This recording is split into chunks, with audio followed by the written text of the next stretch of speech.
In the middle of a violent desert storm, a faint cry rose from the bottom of a narrow gorge. It wasn't a roar, it was a plea, small, broken, nearly swallowed by the wind. A white lion cub, trembling, abandoned by the only mother he had ever known. She never looked back. No one ever said why. But years later, when the world had nearly forgotten him, that same cub returned, not to punish, but to protect. He came back to save the mother who once left him behind, just moments before death could reach her first. The storm didn't arrive like a warning. It arrived like a verdict. Lightning split the Namibian sky in sharp white seams, turning the jagged ridgelines into brief, ghostly silhouettes before darkness swallowed them again. Wind rushed through the stone corridors and dry gullies with a sound like something alive and angry, dragging sand across rock until the world seemed to grind its teeth. Down in a narrow ravine where the rain couldn't quite reach but the cold could, a small shape lay pressed against the earth. A lion cub, white as salt, white as bone. His fur was matted with mud and grit, his tiny ribs moving too fast, too shallow, as if he'd been running for hours even though his legs could barely hold him. His eyes, wide, pale, and shining, stared into the empty space where warmth should have been. Then he cried out again. It wasn't the full-throated call of a lion. It was the sound of a baby who didn't understand why the world had gone quiet, thin and raw, a desperate little sound that climbed the walls of stone and vanished into the wind. Somewhere above, tucked into a canvas hide, wedged between boulders, Caleb Reyes held his breath so hard his lungs burned. He'd been awake since the first rumble of thunder, not because he loved storms, he didn't, but because storms made animals move in ways they didn't on ordinary nights. A storm could push a herd into a canyon. It could scatter a pride. It could turn a calm landscape into a battlefield without anyone ever seeing the first strike. Caleb had spent most of his adult life learning to watch without interfering. That was the job. Observe, record, respect the rules. Even now, with the wind shaking the hide and rain drumming on the canvas, he kept his hand steady on the binoculars. He kept his voice low. He kept his body still, as if stillness could keep him from being noticed by the land itself. Beside him, Dr. Mira Halston checked the weather screen on a small field tablet, then glanced at Caleb like she already knew what she was going to see in his face. "You're not sleeping," she said quietly. Caleb didn't answer at first. His eyes stayed fixed on the ravine below. "I'll sleep later," he murmured. Mira's jaw tightened. She'd heard that line before. Men said it when they were lying to themselves. Another flash of lightning revealed the cub again, clearer this time.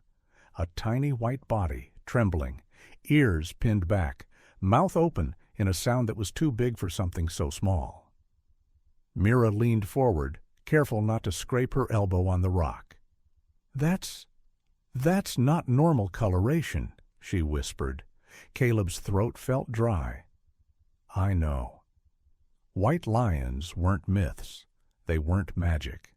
They were rare, so rare that people talked about them like legends, like good luck, like miracles walking on four paws. But Caleb had seen enough of the world to know that rarity didn't mean safety. Sometimes it meant the opposite. A pale coat in dark terrain was a beacon, a spotlight, a mistake nature didn't forgive. The cub cried again, and Caleb felt something deep in his chest twist tight, like a knot being pulled until it hurt. He lowered the binoculars and pressed the heels of his hands into his eyes for a second, trying to clear the image that kept replaying in his mind. Because he hadn't found the cub by accident. He had followed the mother. Hours earlier, before the storm fully broke, Caleb had been tracking a lioness across the rocky flats with the patient attention of a man who had learned to measure time in footprints and silence. He'd been following her for weeks, documenting her movements for a conservation report tied to a new wildlife protection grant. It was the kind of work that kept the reserve funded, the kind of work that paid for rangers, anti-poaching patrols, equipment, fuel, the kind of work that made donors feel good, the kind of work that required him to stay invisible. Her name in Caleb's notes was Amani. He wasn't supposed to name her, not officially. But when you watched an animal long enough, when you saw the way she carried herself, the way she checked the wind before she moved, the way her eyes held a steady intelligence, you started to think of her as more than a subject. Amani had been heavy with milk, her belly still round from birth, her steps uneven in a way that told Caleb she'd been running. And she wasn't alone. 3 cubs had been with her earlier in the day, wobbling through the scrub behind her like small shadows. 2 were the usual tawny gold, almost blending into the dust. But the third was a pale streak that looked wrong against the land, like someone had spilled moonlight onto the ground. Caleb remembered how Mira had gone silent when she saw it through the scope. "That cub," Mira had whispered, "that cub is going to draw every eye." Caleb hadn't replied then, either, because he'd already felt it, the way the world sharpened, around something fragile, the way danger seemed to lean in closer. As evening fell, the air changed, the temperature dropped fast, the wind turned, and somewhere far off, a low roar rolled across the rocks like distant thunder that didn't belong to the sky.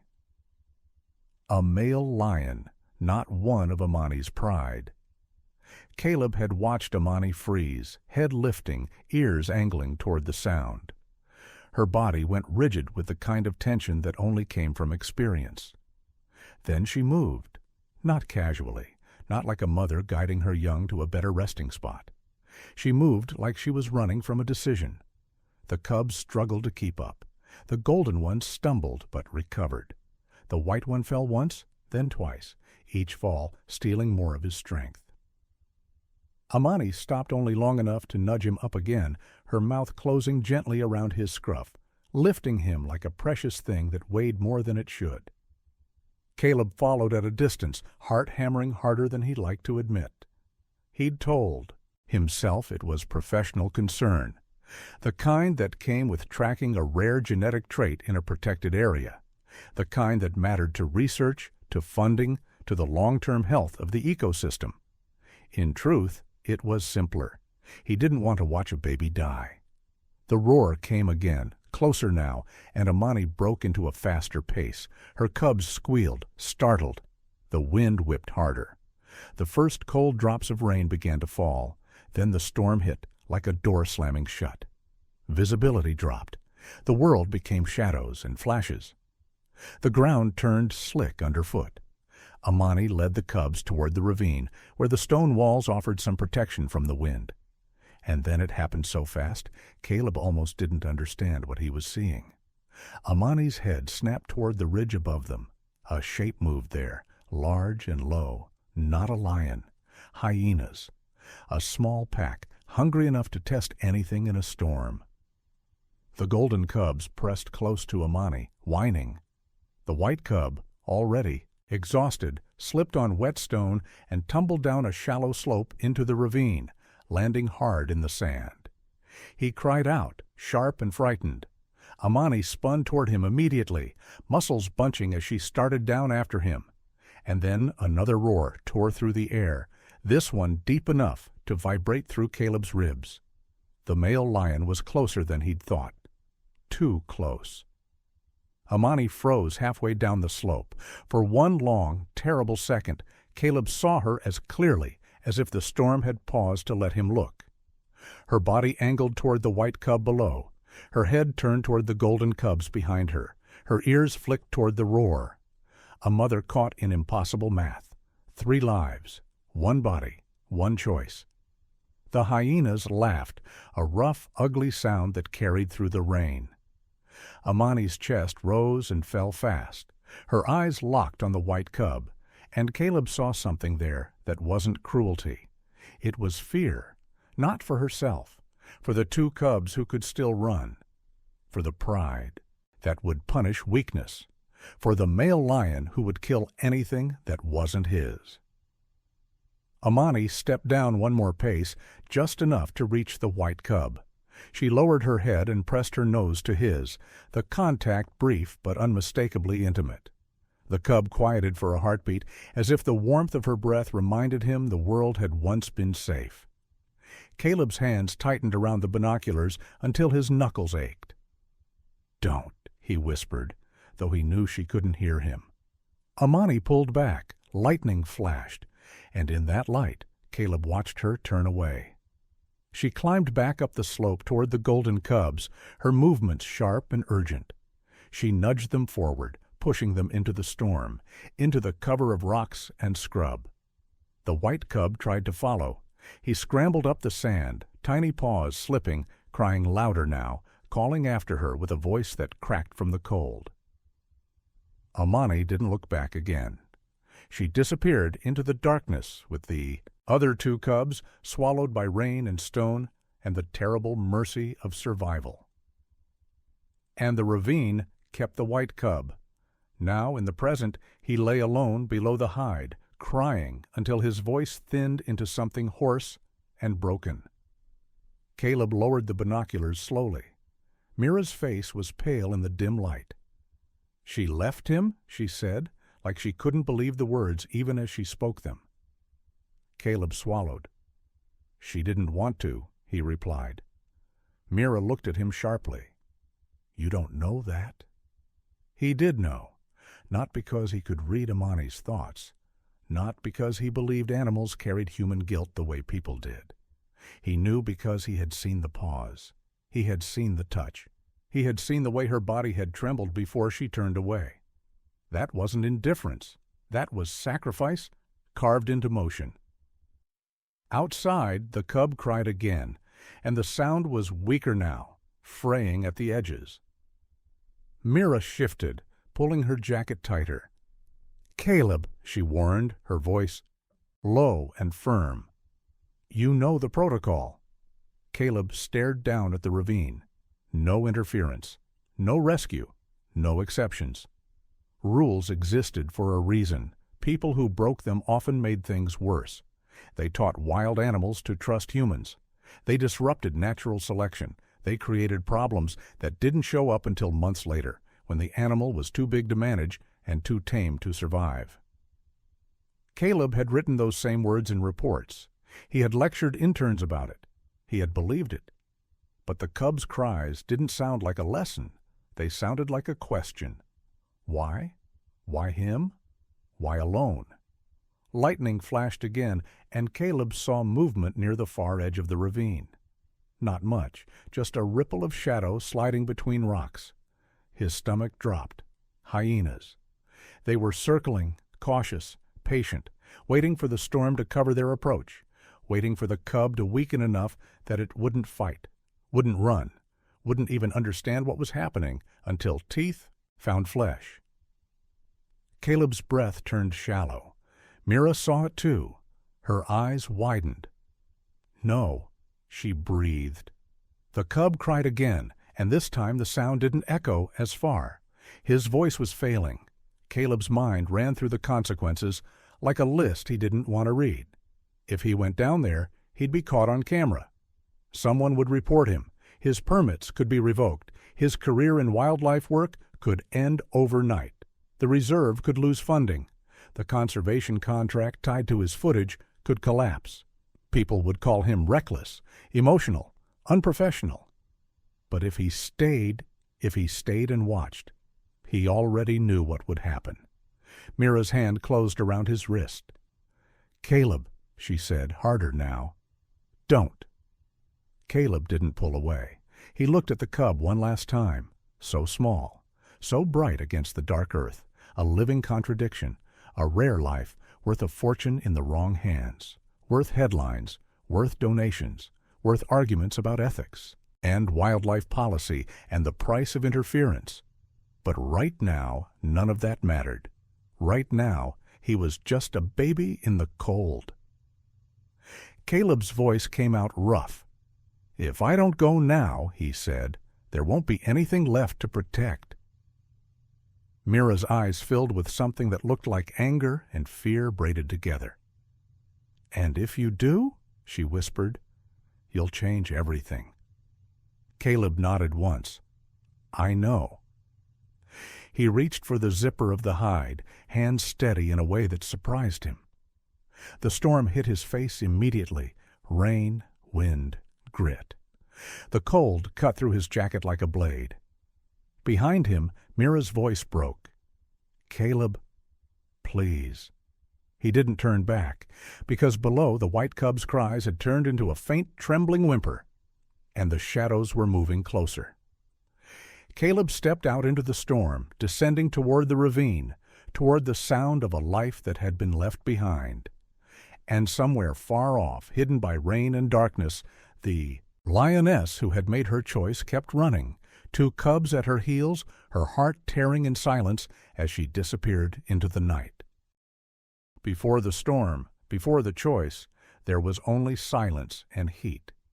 The Namibian plateau stretched wide beneath a copper sky, broken by jagged rock formations and thin, thorned acacias that bent slightly east from years of wind. Nothing rushed here. Everything moved like it had always been here, even the lions. Amani gave birth on the edge of that stillness, hidden in a low rock hollow shaded by a crumbling overhang. It was not her first litter. Her body knew what to do. The contractions came hard but steady. Her flanks rippled with effort, claws digging into the dust, breath coming in heavy bursts that stirred the dry grass. The first cub arrived just before sunrise, golden, strong, squirming immediately. Amani cleaned him with quick, practiced strokes, then nudged him toward her belly. He found the teat with no trouble and latched on, already kneading with tiny paws, like he belonged. The second came half an hour later, smaller but healthy. Another boy, another golden shape that disappeared against her side like the shadow of a sunbeam. Amani rested her head for a moment. She was tired, but not worried. 2 healthy males meant strength, meant pride, meant her position within the group would hold. Then came the third. At first, she thought the storm had returned. There was a strange charge in the air, a shift in the temperature.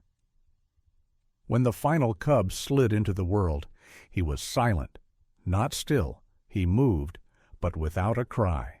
Amani turned, her instincts guiding her to clean, to encourage, to help him breathe. And then she saw him clearly.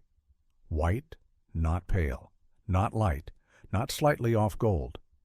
White. His coat gleamed like polished ash still wet from birth. His paws were small but firm. His eyes opened early, too early, and they were pale blue, nearly silver, like clouded glass. Amani froze. Somewhere in her bones, something recoiled. A part of her that had never questioned anything before suddenly whispered of danger. But the cub blinked at her, opened his tiny mouth, made a sound like the end of a whimper, and she moved toward him. She licked him clean, slowly, carefully, unsure if her tongue would reveal something hidden beneath the white. But the color didn't fade. It deepened as the fur dried. Behind her there was movement. A low growl echoed from the ledge above. Amani turned sharply, her body shielding all 3 cubs out of instinct. Zora stood on the ridge, tall and lean, eyes like flint. The elder lioness of the pride, the one who had birthed more cubs than anyone else, lost more cubs than anyone else, and carried those losses like bones beneath her skin. She said nothing, but her gaze dropped to the pale cub in Amani's paws, and her tail flicked once. Then she walked away. The message didn't need words. By late afternoon, the pride arrived. They approached like they always did, casual, slow, but with eyes that took in everything. Amani lay still as they came. Her golden cubs slept, warm and full. The white one stirred, squeaked, reached blindly toward her. Koda, one of the young males, padded closer first. He sniffed the golden cubs, gave a soft grunt of approval, then paused. He saw the third. His lips curled, not in a snarl, but something close. "You've drawn attention," Mira said quietly, hours later, flipping through the photos Caleb had taken from the hide. Zora saw, Coda saw, the others will talk. Lions don't talk, Caleb replied without looking up. Mira snorted. You've watched them for 3 years. Don't play dumb. Caleb didn't argue, because she was right. The pride communicated in silence, in body language, in the way they arranged themselves at rest and at war.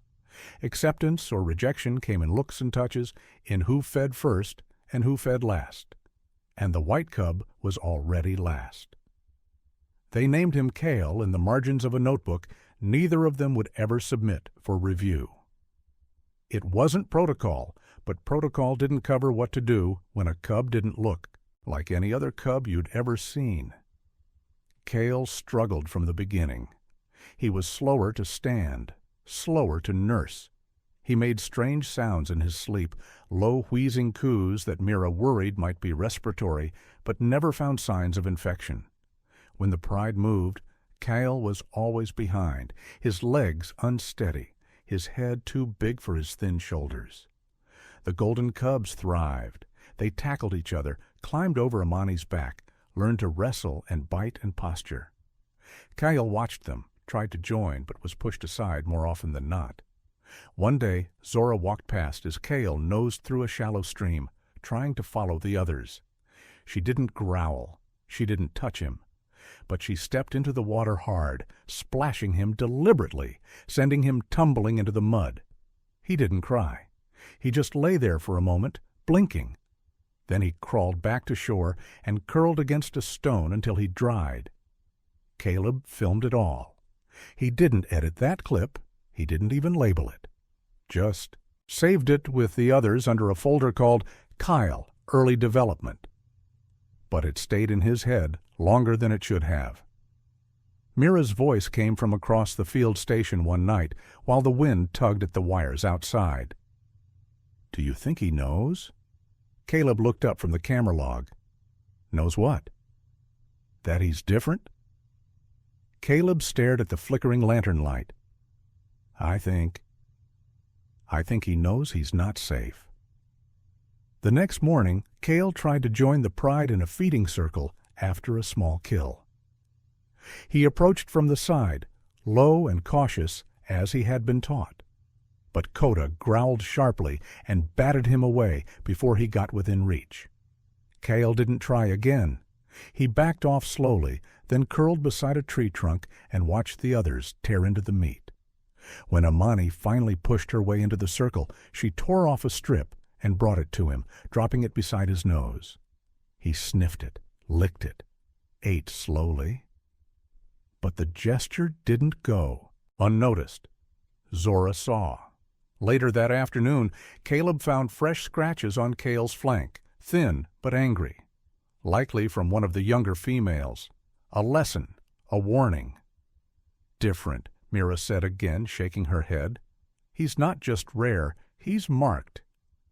Marked for what? Caleb asked, though he already knew the answer. Marked to be watched, she said, or removed. They didn't speak for a long time after that. Summer settled deeper into the stone. The heat thickened. The pride grew more restless. The antelope moved farther east. Water grew scarce. Amani's strength held, but just barely. She hunted less often, spent more time resting, flanks rising and falling too fast. Her milk began to dry. The golden cubs grew lean and fast, their muscles filling in, their play turning into real sparring. Kale remained small, sharp in the ribs, bright in the eyes. One night, a burst of barking from the jackals startled the pride. Everyone stirred, ears swiveling. Kale didn't move, not at first. Then he let out a sound Caleb hadn't heard before. It was quiet, almost like a sigh, but it carried something heavy in it. Resignation. The next day, Kale followed too closely behind one of the yearling males and was knocked down without warning. He didn't get back up right away. Caleb stood, fists clenched, heart hammering. Mira stepped into his line of sight and said nothing, but her eyes told him everything. Don't. So he didn't. But that night, he didn't sleep, because he knew something was shifting in the Pride. Not just suspicion. Decision. They were calculating cost. Kyle had become a weight Amani couldn't shake, and nature, for all its beauty, was not designed for mercy. As the rains approached from the south, the clouds began to form high and fast. Caleb could feel the change in the pressure, in the birdsong, in the way Mira checked the equipment twice instead of once. Amani paced more often now, nose to the wind, body twitching with unease. Her golden cubs followed without question. Kyle lagged behind as always, but his eyes stayed fixed on her, even when his legs faltered. Caleb didn't want to write what he saw, but he wrote it anyway. Pride pressure increasing. Golden males developing normally. Third cub, Kale, displaying signs of increasing exclusion. Observed physical reprimand twice in 48 hours. Maternal stress rising. He stopped. Then, in the margin, he wrote something else. She's preparing to choose. Mira read it later and didn't argue. And the storm rolled closer. It would come with wind, with noise, with the kind of chaos that opened doors and slammed them shut. Kyle would be in the middle of it, and Amani. Amani would be the one holding the handle. When Caleb stepped out that night, staring up at the darkening sky, he knew they were reaching the line, and once they crossed it, no one, not even the cub, would come back the same. It started with a silence too deep. The kind of stillness that didn't belong in the wild. No birds, no distant hooves, just the slow breathing of lions and the steady hum of heat slipping into dusk. Caleb noticed it first. He always did. From his hide along the ridge, tucked between two slabs of rock that held the last warmth of the day, he lifted his head and scanned the western horizon. Everything looked normal, but nothing felt right. Beside him, Mira was finishing her notes, cataloging Kale's weight loss and lagging motor development. She didn't notice the shift in the air until Caleb stopped writing. "What is it?" she asked, her voice low. "Too quiet," Caleb said, not looking at her. "Way too quiet." Down below, the Pride stirred lazily under a twisted camel-thorn tree. Amani lay with her body curved protectively around her cubs. The golden one slept against her flank. Kyle dozed a few feet away, half curled in the grass, his white coat catching the last pink spill of sunset. Zora, always the sentinel, had her head up, watching. She'd felt it too. Caleb reached for his scope, adjusted the focus, and began scanning the rocky outcrop to the north. The light was failing fast, and the shadows were long, but the shape that emerged wasn't shadow. It was movement, slow, confident, heavy, a male lion, not one they knew, not one from the Pride. His mane was thick and dark at the base, streaked with dust and scar tissue. His eyes, even from a distance, glinted with a kind of possession that sent a jolt through Caleb's chest. "New male," he said flatly. Mira sat up straighter. "Where?" "North Ridge. He's close." She didn't need to be told what that meant. New males didn't visit for pleasantries. They came to take territory, food, mates, and most of all, they came to eliminate the cubs they hadn't sired. It was strategy, evolution, a biological reset, and it happened fast. Caleb adjusted the lens again, just in time to see the male vanish into the scrub. "I think he's flanking," he muttered. Mira swore under her breath and grabbed the radio, but they both knew no one would respond fast enough to make a difference. Down below, Zora stood. She let out a low chuff, soft but unmistakable. Amani snapped awake. The golden cub stirred, blinking. Kyle didn't move at first. His body remained still, curled like a dropped cloth. Then he lifted his head, eyes unfocused. Another roar shook the rocks, not loud but deep, a pulse of sound that came from the ground itself. and then chaos began. The pride surged to their feet. The golden cubs squealed, clumsy and confused. Zora barked a sharp sound, commanding, urgent.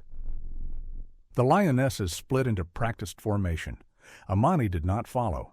She turned, gathered her cubs close, and bolted toward the ravine's edge. Caleb tracked her instinctively. "She's running," he said. "With all three?" Mira asked. At first, yes, but then, no. Kyle tripped. His legs, too short and too soft, tangled beneath him as he tried to follow his brothers. He fell hard on the slope, rolling once before catching himself. Amani spun back. Caleb held his breath. She hesitated, just long enough. Kyle tried to stand. His limbs shook. He took a step. Amani took one toward him. Then came the hyenas. 3 of them, thin, wiry, drawn by the scent of vulnerability and the chance of distraction. They appeared like ghosts on the ridge, melting out of scrub, eyes glowing in the dim.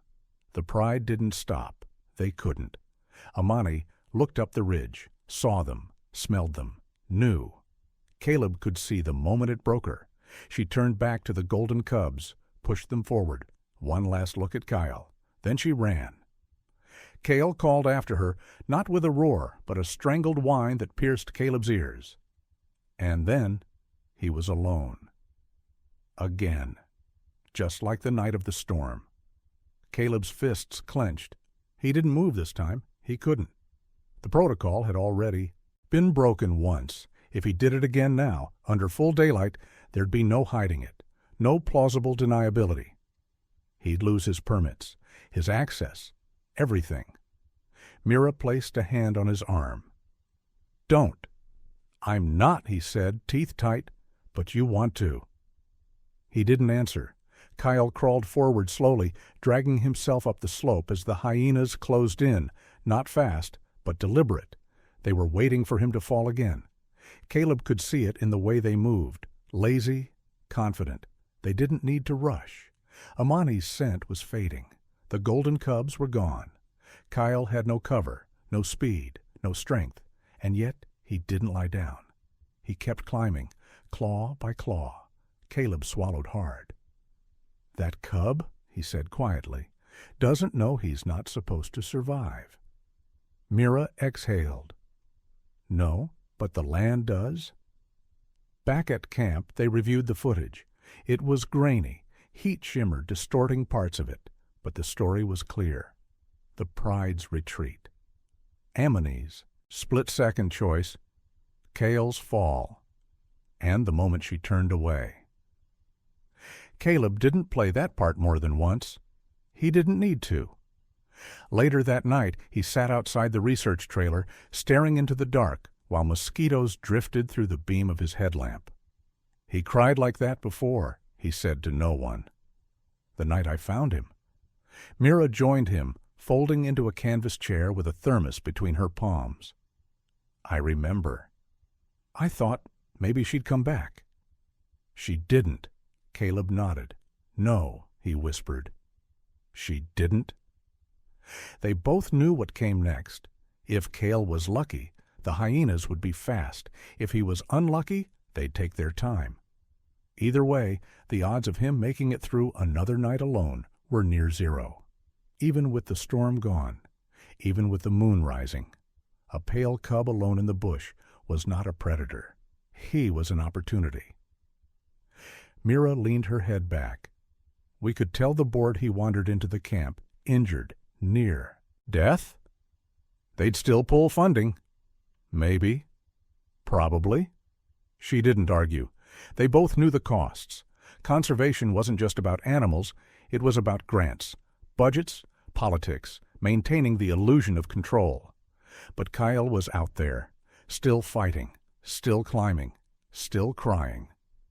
And somewhere out in the scrub, a lioness ran with 2 golden cubs pressed to her sides. She didn't look back. But something told Caleb that her ears still listened, even as she disappeared into the night. Cale didn't cry any more. By the time Caleb reached him, half sliding, half falling down the slope through the thorny brush, The little lion had gone silent. His white fur was streaked with mud, blood on one ear, a thin scratch slicing across his cheek. But he was breathing. Barely. His chest fluttered in tiny, fast bursts like a bird trapped in a jar. The hyenas had retreated at the sound of Caleb's approach, not out of fear, but irritation. They weren't used to being denied. They lingered in the shadows beyond the ridge, their laughter echoing from time to time, as if to remind him that this story wasn't over. Caleb didn't think. He scooped Cale into his arms, cradling the cub close against his chest, feeling how frighteningly light he was. Heat poured from the cub's body, but his paws were cold, and his breath wheezed in and out like something stuck. Behind him, Mira's voice shouted, distant, wind-broken, but he couldn't stop to answer. He climbed back toward the ridge, every step a gamble on loose stone. His boots slipped once. He caught himself with one hand, the other wrapped tight around Cale's tiny torso, afraid even a jolt might break something. When he reached the truck, Mira was already there. Door open, engine running. Her eyes snapped to the cub and then to Caleb. "Put him here," she said, spreading a towel over the back seat. Her voice was all business now, the panic tucked neatly away like a knife in a sheath. She pressed a stethoscope to Kyle's ribs, checked his gums, felt the back of his neck. "He's severely dehydrated. Cold shock. Blood pressure's tanking. We've got maybe an hour." Caleb didn't speak. He couldn't. His throat was too tight, jaw clenched so hard it ached. They drove without headlights, bouncing over the rough trail that led back to the abandoned monitoring station, an old two-room field post built by researchers who'd long since moved to better-funded labs. The solar panels still worked mostly. The water tank leaked, but it was quiet, isolated, off the grid, which was exactly what they needed. Mira laid Kyle on the only table in the station and moved fast. Warming blankets, subcutaneous fluids, glucose, antibiotics. She murmured soft clinical things, not to Cale, but to herself, to the part of her that had done this 100 times with dogs and antelope and baby cheetahs. This wasn't different, except it was. Because this time, Mira had seen the moment he was left behind, and this time she knew the rules had already been broken. Caleb stood by the wall, hands still shaking. Blood smeared the front of his shirt. Not his own. Cale's. Tiny claw marks where the cub had tried to hold on and failed. "I'm done," he said finally, voice raw. Mira looked up. "Done?" "With the contract, with the board, with pretending I don't care more than I'm allowed." Mira didn't reply. She finished taping the IV in place, then reached for Cale's paw and held it gently, between her fingers. "He'll make it through the night," she said. "Maybe." That was all. Caleb slept on the floor beside the table, fitfully. His dreams were filled with the sound of Cale's last cry before Amani turned away, over and over again. Every time, Caleb reached him too late. But the morning came, as it always did, and Cale was still breathing, not stronger, not safe, but present. The sun broke through the cracked pane of glass and landed on his white fur, turning him into something that looked holy. For 3 days they kept him hidden. They fed him in careful increments, measured his weight, documented the damage. Mira logged it all in a private folder marked "off record." Caleb filmed nothing. It wasn't a story now. It was a life. By the 5th day, Cale stood on his own, wobbly, swaying, but upright. He didn't mule or call. He didn't look for others. But when Caleb entered the room, Cale's ears twitched. He turned his head, watched him. That was all, and that was enough. It wasn't long before word got out. A satellite image, a vehicle parked off route, a ranger passing through at the wrong time. The report reached headquarters fast. Within 48 hours, an official arrived at the station, clipboard in hand, polite but firm. "This isn't protocol," the man said, eyes flicking from Caleb to Mira to the cub lying on a blanket in the corner. "No," Caleb answered. "You interfered with a natural process." Caleb didn't flinch. "I stopped a preventable death." The man sighed like he'd heard that line before. "You know how this works." "I understand the consequences." They suspended his permit pending investigation, ordered Cale to be transported to a central facility, said the experts there would evaluate long-term viability, which was the sanitized way of saying, "We'll decide if he's worth keeping alive." Mira didn't speak until they were gone. "We can hide him for a while," she said. Caleb Wardis looked at Kyle, who had curled into the crook of a blanket, nose tucked under paw, breathing slow and deep. "I'm not asking for forever," he said. The days stretched. Kyle gained weight, grew stronger. But not normal. He didn't behave like the cubs they'd seen before.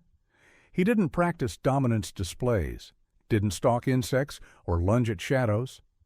He watched, quiet, still, like he was waiting for something that had already passed. "He's not learning pride behavior," Mira said one evening, watching him through the one-way glass. "No siblings," Caleb replied.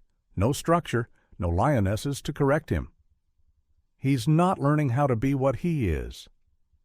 "I don't think he cares." But Caleb did. He spoke to Cale sometimes, late at night, when the wind rattled the station walls and the desert breathed in long, slow pulses. "You weren't supposed to be here," he whispered once, crouched just outside the wire fence. Cale stood on the other side, head low, tail still. "I'm not your pride," Caleb said.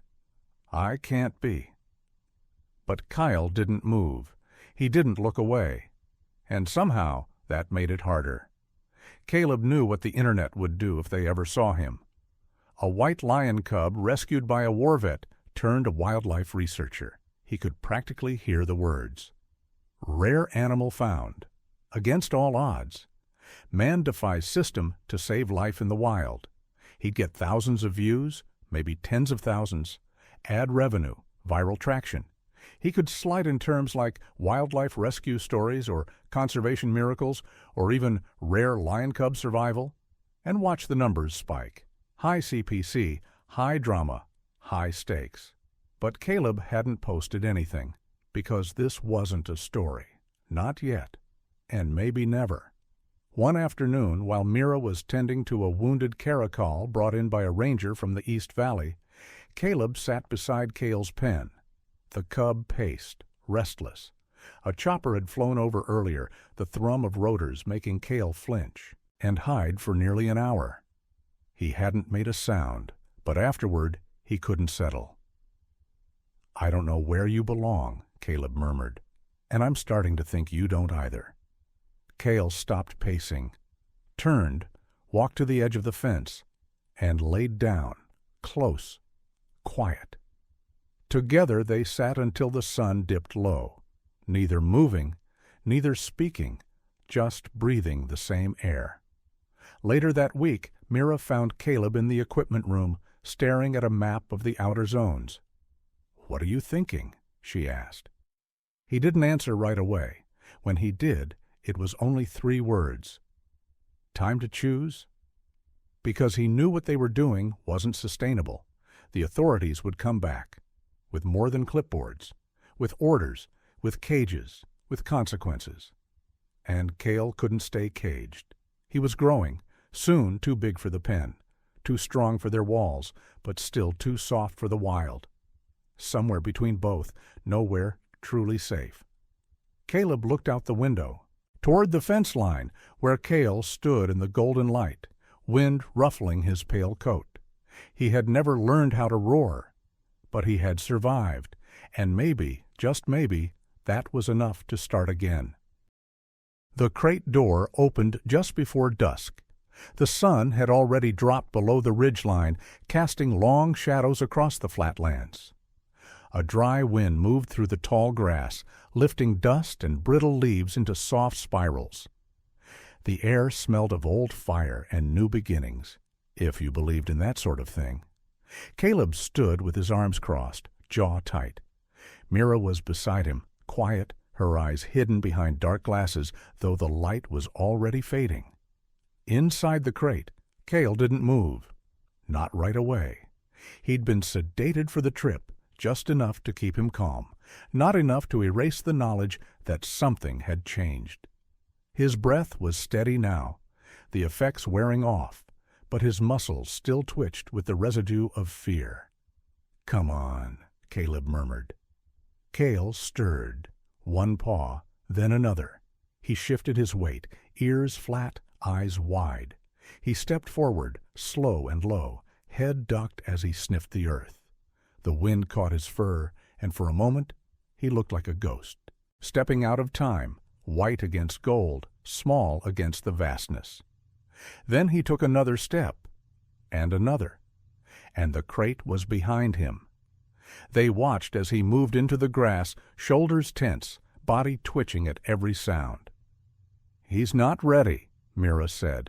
Caleb didn't answer, because she was right, but he also knew they didn't have another choice. The pressure had become too much. First came the emails, then the official notices, then the offer from a private sanctuary with a slick website and a promise of long-term care and visibility for rare wildlife. The name attached to it carried weight. Wyatt Crane, billionaire conservationist, investor in wildlife tourism and eco-responsible content, as his PR team liked to say. They hadn't sent a request. They'd sent a demand. Mira had printed it and folded it in half without reading it out loud. They both knew what it meant. Kyle wasn't just a cub anymore. He was a symbol, a white lion rescued from abandonment, a story with clicks and shares and ad revenue potential, high engagement wildlife content, animal survival stories with educational monetization. All the phrases that made marketers salivate. But none of them had heard Kyle cry in the dark. None of them had seen the way he never gored his toys, the way he never challenged his reflection, the way he flinched when the radio crackled too loud. He wasn't just different in color. He was different in ways they didn't have a label for. So Caleb made the decision. They would release him, not into a public reserve, not into the kind of managed wildness tourists liked, but far out, into a sector with no documented pride, no observation teams, no traffic. Clean slate. Allegedly. Kyle paused at the edge of a shallow dip in the earth, nose twitching. He made a small sound, half cough, half sigh, and sat, just sat, watching the horizon. They'd fitted him with a lightweight collar. It would track his movements, at least, for a while. It was the only way to make the board sign off. Proof of compliance. Data. Kyle didn't seem to notice. Or maybe he did, but didn't care. Caleb lowered his binoculars. "We should go," Mira said softly. "Give him space." They left in silence, the tires crunching over gravel, leaving behind a trail that the wind would erase within hours. That night, Caleb didn't sleep.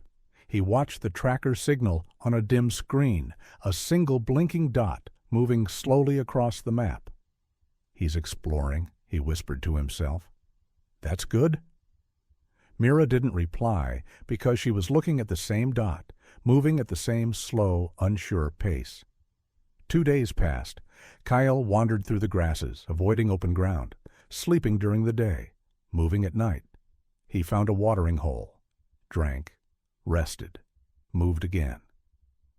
On the third night, a storm rolled through fast. Hard rain, sharp wind, short but violent.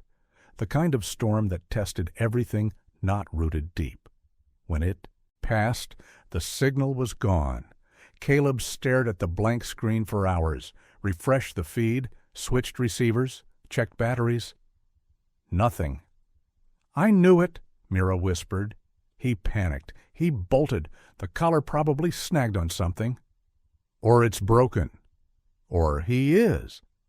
Caleb stood up too fast, chair scraping the floor. "I need to see," he said. They drove at dawn, traced his last known coordinates across 3 kilometers of shifting terrain. The mud was thick, the sky still hung with mist. Animal prints crisscrossed the ground, impala, jackals, a few hyena. But then they saw it, a single paw print, large, deep, then another, and another, not alone. Kyle had crossed paths with others. Mira crouched beside the trail, brushing aside leaves. Look! A second set. Lioness, limping slightly, based on the drag in the left hind. Caleb's breath caught. No way, he muttered. Could be coincidence, she said, but neither of them believed it. A camera trap, farther south, had been triggered during the storm. They retrieved the footage on the field tablet. It was grainy, flickering. Kyle, soaked in rain, his white coat smeared with mud, standing still in a clearing. Then movement behind him. Not a threat. A lioness. Gaunt, limping, coat faded, ribs visible beneath fur that had once shone gold. Caleb knew her even before the image resolved. Amani. Mira's hand went to her mouth. She's still alive. They pushed her out, Caleb said. She's too old, too slow. And now she's alone. They watched the footage again, Kyle turning, seeing her, the 2 shapes facing each other in the rain. No sound, no motion. Then the clip ended. No resolution, no next frame. Just a frozen image burned into the tablet screen. Caleb exhaled slowly. If he found her. Mira didn't finish the thought, because there were too many ways that story could go. They packed quietly, left the truck near the stream bed, and moved on, foot. The grass was thick, the air dense. Every step felt like holding breath. They didn't speak, didn't need to. Both of them knew they were walking toward something that might break them. But Cale had walked first, alone. Somewhere out ahead, 2 lions moved through the same brush, one white, one weathered, 2 pieces of a story broken years before, and the wind carried something soft, not a roar, not a growl. A sound like memory learning how to survive. Amani didn't run anymore. She didn't have to. The land had already decided what she was, too thin, too slow, too old to lead, too dangerous to keep. Her last days with the pride had been silent ones, spent on the edges of every gathering, every hunt, every kill. Zora's eyes were constant, calculating. The young lionesses had started mimicking her, not out of loyalty, but imitation. The way they glanced at Amani's limp, the way they never left space for her to lie down, the way they didn't share. It was a slow exile, deliberate, clean. And when she didn't wake with the rest of the pride one morning, no one came looking. She moved east. There were no cubs now, no expectations, no one to keep up with or defend, just hunger and memory, and the limp. The injury had started months ago, just a twist during a chase. At first, she'd hidden it well, walking it off, biting down the pain. But with each failed hunt, the pain grew. When she couldn't sprint, she compensated with stealth. When stealth failed, she waited, but nothing waited for her in return. That morning, the heat came early. The grasses steamed from the night's rain, releasing scent into the air, mud, blood, prey. But there was another smell, too, faint, familiar, like dust mixed with ash. She paused, turned her head into the breeze. She knew that scent, not from the present, from the past. A heartbeat, no more. And then it was gone. The scent faded, but something deeper stirred. A rhythm remembered. A small body leaning against her side. Milk-warm breath. A sound like a whisper that had never formed into words. She blinked, and the moment was gone. The hyenas found her before nightfall. Not a full pack, just 3. Young, impatient, eager. They didn't rush in. They circled, laughed, tested the edges of her attention. She growled once, low and tired.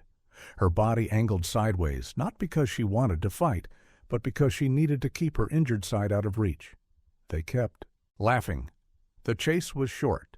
She veered off instinctively, following an old trail toward the riverbank where the reeds grew thick and the ground sucked at your paws if you didn't know how to step. She'd crossed this stretch 100 times, but never limping.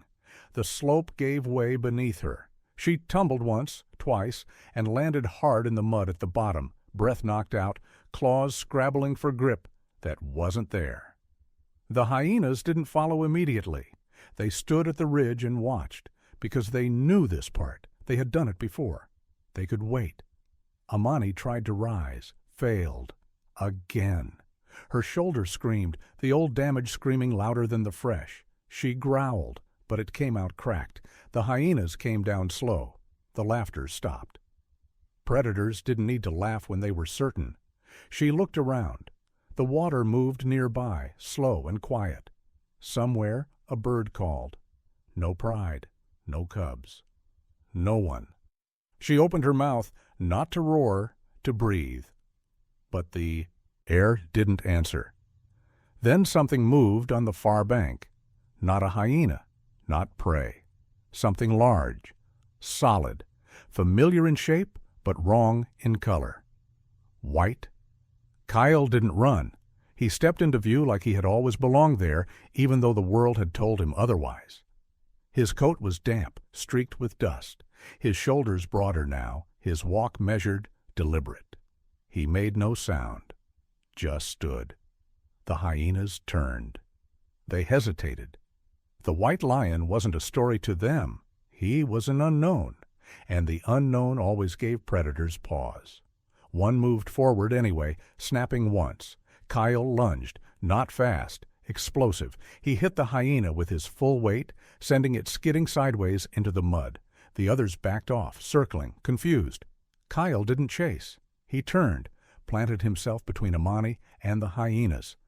Broad shoulders, head low, ears pinned, still silent. But the message was clear. One tried again, darting closer. Kyle spun and swung with a heavy paw, claws out. The sound of impact cracked like a branch snapping. The hyenas broke, not all at once, but enough. They melted back into the reeds, laughter dying in their throats, tails low, movements jerky. Kyle waited until they were gone, then turned to Amani. She was still lying in the mud, breath shallow, eyes half-lidded, but she saw him, really saw him. And for the first time she didn't see a mistake.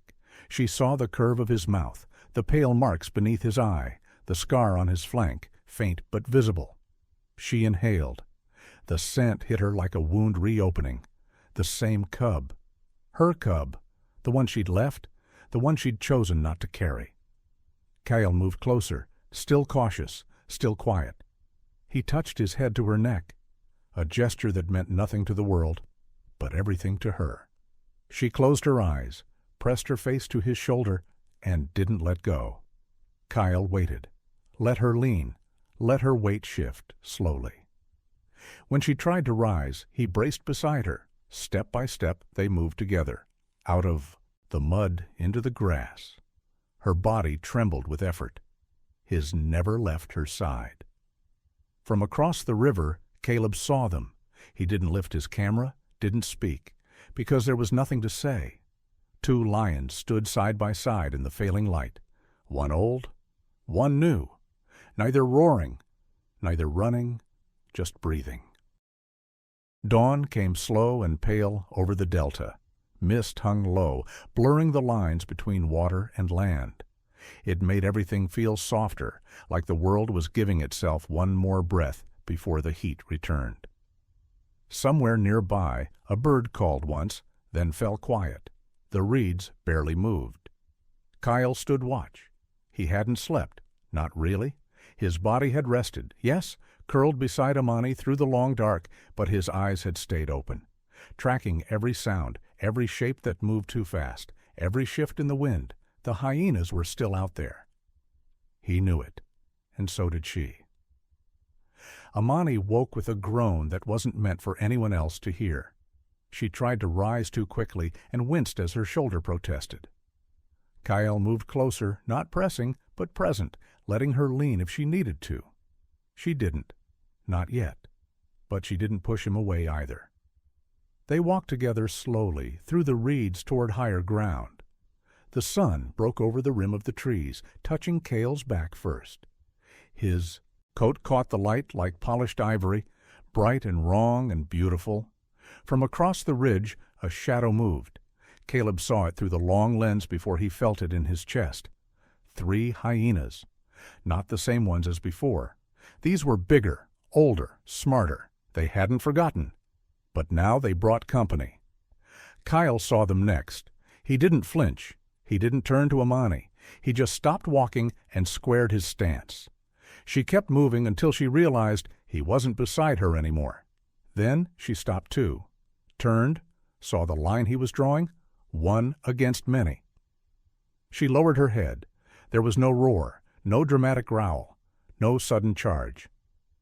Kyle stepped forward once, slowly, and the hyenas hesitated, because something in him had shifted. Not the body, though that had changed too, but the silence, the lack of fear. Cale didn't posture. He didn't bluff. He simply existed in the space like he belonged there. And for a moment, they weren't sure if he did. Then one lunged. It was fast, faster than the others, young and eager. Kyle sidestepped, pivoted on his front paw, and struck once, a full sweep of muscle and claw that knocked the hyena sideways with a yelp. Another came in from the rear. Kyle turned into it. Teeth flashed, not in a snarl, but in use. The fight wasn't clean, it wasn't cinematic. It was muddy and hard and filled with sound that didn't make sense. Panting, thuds, snapping bones, wet earth. Amani stood frozen at first. Then her body remembered. She crouched low, ears pinned, tail lashing. But before she could move, one hyena peeled off and charged her flank. Kyle saw. He didn't think. He moved. He threw himself between them, hitting the hyena shoulder first, knocking it away. And then, finally, he roared. It wasn't loud, not in the way a lion's roar usually is. It was hoarse, rough, broken at the edges. But it stopped everything. The hyenas froze. So did Amani, because it was the first sound he'd ever made like that. Kyle's chest heaved. Blood ran from a cut above his eye. One leg shook under him, but he stood tall. The sound faded. And then, slowly, the hyenas backed away. Not in fear, in respect. Kyle didn't chase. He turned back to Amani. She was bleeding. Not bad. But she was breathing hard, her head low, her legs wide for balance. He walked to her side and leaned in. Not as a cub asking for comfort, but as something closer to an equal. Caleb watched from the ridge, still silent. He hadn't touched his camera. Not yet. Because what he was seeing didn't belong in a frame. It belonged in something older than storytelling. A bond redrawn, not with words, not with forgiveness, but with action. Mira stepped beside him. He fought for her, she said. He always would have, Caleb replied. He wasn't ready. He is now. They didn't speak again for a while. Below, Amani and Cale moved together again, not fast, not gracefully, but together. And that, for now, was enough. The heat came early that morning. It pressed down on the land in slow, invisible waves, baking the grasses before the sun had fully cleared the trees. Even the birds were quiet, their songs shortened by the weight of the air, the kind of silence that used to make Cale flinch. But not today. He moved with purpose now. His steps were deliberate, even when the limp in his front leg flared with pain. The wounds from the last fight were healing, tight along his ribs, shallow across one ear, but they had taken something from him, not strength, not fear, but softness. He had never roared before that moment. Now he carried the sound like a second spine. Amani followed behind him, not right beside, but close enough. She was still thin, still tired, but her gait had steadied. The edge in her eyes had softened too, replaced by something else. Not surrender, not apology. Something quieter. Recognition. They walked through a narrow corridor of bush, the trail lined with scorched earth where the sun had dried the grass to brittle threads. Somewhere behind them, the hyenas had moved on. They always did. Opportunists. They didn't chase things that fought back more than once. Kyle stopped. His ears twitched forward. Not from danger, from memory. Ahead, the path dipped into a shallow basin. At the far edge, a thicket of reeds hugged a slow-moving stream. Caleb had taken him here once, months ago. Not for training, just to sit, to let him smell the water, watch the herons. Now the water was lower, but it still ran. Kyle approached the edge. He didn't drink. He looked down and saw himself. The reflection had changed. His mane was coming in now, soft along the back of his neck, a faint halo of pale gold against the white. His face was leaner, his eyes darker. He didn't look like the cub who had cried in the storm. He didn't look like the mistake the pride had left behind. He looked like something else, a lion that had survived. Behind him, Amani stepped forward. She didn't look at the water. She looked at him. Kyle turned, slow. They stood in silence, nose to nose, breath mingling between them. She touched her forehead to his, lightly, barely more than a brush of fur. And in that touch was everything she hadn't said, everything she never would. Caleb and Mira arrived late in the day, their truck moving slow along the ridge, tires whispering through dry brush. They parked just beyond the rise, far enough not to be seen. The tracking collar had blinked back to life 2 days ago. They hadn't rushed. They knew what they were walking into wasn't science anymore. It was something else. Caleb raised his binoculars. He didn't speak. Below, Amani and Cale moved as one, shoulder to shoulder, heads low, the way lions do when they've found direction. They weren't hunting. They weren't fleeing. They were simply walking, and that meant everything. Mira stepped beside him. He chose to stay. Caleb nodded. He could have followed the river, headed east, found safer land. But he didn't. No, Caleb said softly. He stayed. For her. They watched in silence. There were no other lions nearby, no pride to join, no cubs to guard. Just the two of them, carving a path where no one had walked before. And that maybe was the point. Kyle had been born into a system that didn't make space for difference. A white coat, a slow start, a broken pattern. He was supposed to disappear, or be caged, or turned into a story someone else could sell.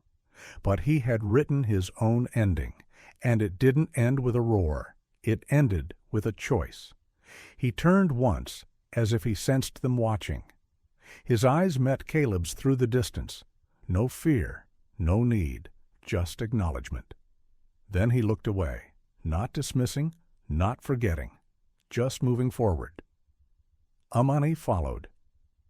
As they disappeared into the tall grass, the light caught their backs, the gold of her coat, the white of his, like sun breaking through smoke.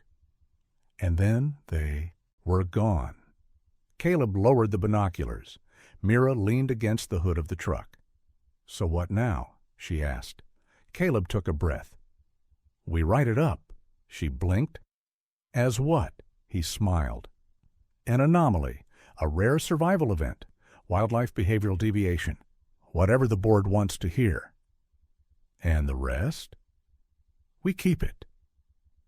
She nodded. The engine turned over. As the truck pulled away, a breeze moved through the reeds, carrying the scent of dust and grass and something older. A reminder. That family isn't always what you're born into. Sometimes it's what survives with you. And in the wild, like in life, it's not who leaves, it's who stays. Let me know if you'd like a recap. full script or supporting materials, title, SEO, pinned comment, etc.